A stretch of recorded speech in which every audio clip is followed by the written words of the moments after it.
Bună ziua, dragilor, sau konnichiwa! Konnichiwa pentru că astăzi o să vă gătesc tartar franțuzesc, dar în stil asiatic.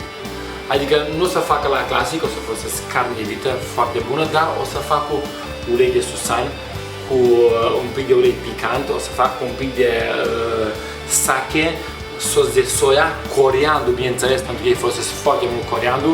O să folosesc niște cale pe care le fierb și le las la rece, pe care o să le pun doar cu un pic de lime și lămâie. În tartar o să pun și un pic de ceapă proaspătă, un pic de castravete pentru că vreau crocant. O să fac o mâncare foarte gustoasă și chiar asiatică și o să vedeți, încercați acasă, merită pentru că mere foarte fain aroma asiatică și lejer picantă, dragilor. Prima dată pun calele la fiert. Tante vittorie sono lì da prendere e grande festa infine si farà. Guardiamo avanti al traguardo. Dacă vreau să am o aromă puternică asiatică, am un pic de susan pe care o să-l ard pentru că e mai puternic ars, e mult mai aromat.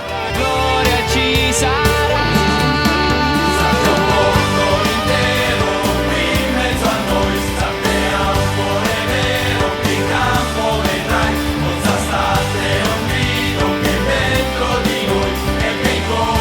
Și acum, dragilor, dacă vreți un tartar adevărat, tartarul se taie cu cuțitul.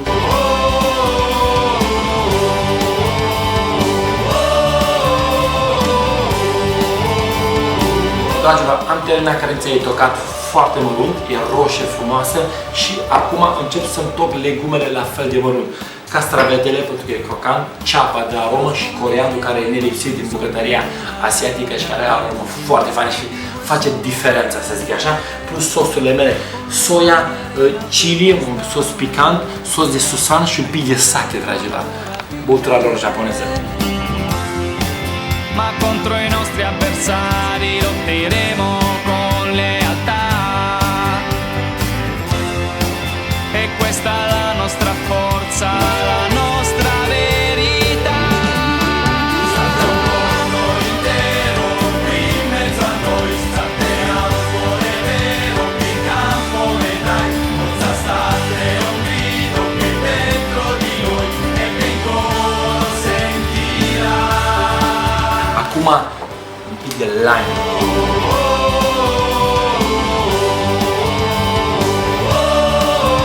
Piper de Sichuan și folosesc un pic de picant. Acum, lucrul care face diferența e susanul ăsta prăjit.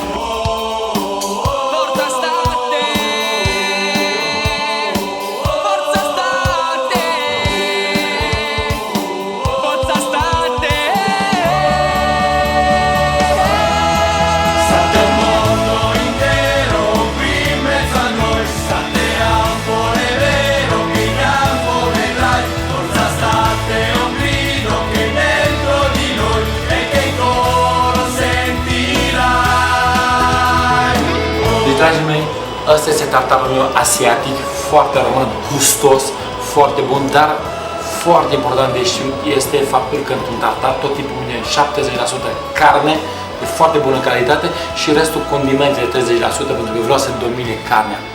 Uitați, cam asta e. Vă aștept pe blogul meu, dragilor, și încercați rețelele pentru că sunt foarte gustoase. Poftă bună!